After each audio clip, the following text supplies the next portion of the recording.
Alors, petite présentation sur les hypothèses irréelles. D'abord, un rappel sur les hypothèses réalistes que vous connaissez. Les hypothèses réalistes ou réelles, si vous voulez, sont les hypothèses où vous avez si avec le premier verbe au présent et le deuxième verbe qui peut être encore au présent, au futur proche, au futur simple ou à l'impératif. Alors, voici 4 exemples pour illustrer ces hypothèses réalistes. Si le métro est en panne, je marche pour aller au travail, ce qui indique une habitude, une vérité générale. C'est quelque chose qui pourrait s'appliquer tout le temps. Si j'ai 15 minutes de pause, je vais préparer un café. Là, on se projette dans l'avenir. Actuellement, je travaille et j'espère que je vais avoir une pause, mais je ne suis pas certain.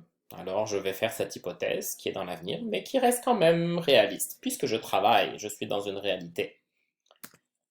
Si Patrick peut venir, il arrivera à 15 heures. Une autre hypothèse qui se projette dans l'avenir, mais qui reste réaliste, parce qu'il y a une possibilité que Patrick puisse venir. Dernier exemple, si tu es malade, reste chez toi. Mon ami m'explique qu'il a de la fièvre, qu'il a mal au ventre, qu'il se sent vraiment pas bien. Alors je lui donne un conseil et je suis assez direct. Si tu es malade, reste chez toi. Alors voilà les 4 exemples d'hypothèses réalistes. À chaque fois, on se base sur des situations réelles. C'est pour ça qu'on parle d'hypothèses réalistes. On peut inverser les deux phrases. Vous avez à chaque fois 2 phrases. Si tu es malade, reste chez toi. Voilà les 2 phrases. Si on les inverse, reste chez toi si tu es malade. Français oral, j'ai pas mis la virgule, mais si vous étiez en français écrit, il faudrait mettre la virgule pour être correct. Autre exemple, Patrick arrivera à 15 heures s'il peut venir. Voilà, là j'ai mis la virgule, comme si on était en français écrit. Alors évidemment, c'est une question de point de vue. Qu'est-ce que vous mettez en premier? C'est à vous de décider sur ce qui vous paraît le plus important. Les autres exemples seraient la même chose. Alors, hypothèse irréaliste ou hypothèse réaliste? Juste rapidement. Quand on parle d'hypothèse réaliste, ça veut dire que c'est quelque chose qui est possible dans la réalité actuelle et qui a une bonne certitude de réalisation, qui n'est pas fantaisiste. Alors qu'une hypothèse irréaliste, ce sont des hypothèses totalement imaginaires dans le présent ou dans la situation où nous sommes et qui peut-être sont possibles dans le futur, dans le meilleur des cas. Alors un bel exemple, une couverture d'un livre d'histoire pour enfants. Si j'étais un chat, on voit bien le chat, et la petite fille qui se déguise en chat. Bon, c'est évident qu'elle ne peut pas être un chat, mais elle s'imagine qu'elle serait un chat. Donc, d'où l'hypothèse. Dès que j'ai si avec l'imparfait, tout de suite, c'est une hypothèse. Hypothèse irréaliste.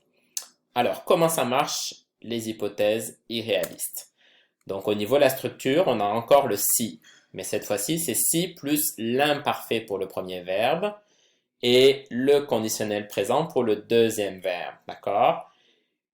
À la différence des hypothèses réalistes, il n'y a pas d'autre option. C'est toujours si plus imparfait plus conditionnel présent. Et le premier verbe est toujours avec l'imparfait. Exemple, dans la situation actuelle de la crise du Covid-19, si le gouvernement levait les restrictions, je pourrais voir mes amis. Ok? De la même manière, on peut aussi inverser les 2 phrases. Je pourrais voir mes amis si le gouvernement levait les restrictions. Donc là, on a un exemple d'hypothèse irréaliste. Est-ce que actuellement le gouvernement a l'intention de lever les restrictions? Ben, vous savez que c'est pas certain. Certaines choses oui, certaines choses non. Donc, de mon point de vue, on n'est pas du tout dans la réalité. C'est peut-être quelque chose de possible dans le futur, mais on n'est pas encore là dans la réalité. Donc, j'utilise consciemment une hypothèse irréaliste. Si le gouvernement levait les restrictions, je pourrais voir mes amis. Attention, je sais que certains vont me dire, mais alors, si plus conditionnel ou futur pour le premier verbe, en français c'est impossible. Ce n'est pas correct, c'est même horrible. Donc une phrase comme si le gouvernement lèverait ou si le gouvernement lèvera les restrictions, aïe aïe aïe, à éviter, ça ne marche pas. Seule l'option que je vous ai donnée en haut, si plus imparfait, est possible en français. Alors attention, en fait, en français, quand vous avez le si plus l'imparfait, automatiquement dans ma tête de francophone, c'est une hypothèse irréaliste. C'est automatique. C'est un peu comme si vous voulez, je mélange le rouge, le si, avec l'imparfait, le bleu, ben ça me donne le violet, la couleur violette, qui est une hypothèse irréaliste. J'espère que vous aimez mon image, c'est-à-dire avec deux choses totalement différentes, rouge et bleu, si plus l'imparfait. L'imparfait, c'est pas une marque de conditionnel du tout. Mais si plus imparfait, rouge plus bleu égale violet, hypothèse irréaliste, autre chose. C'est automatique dans ma tête. Alors je termine avec une petite blague là pour vous illustrer correctement les hypothèses irréalistes. Moi, si j'étais très très riche, je distribuerais mon argent jusqu'à ne plus être que très riche. Très riche, ça me suffit. Merci beaucoup.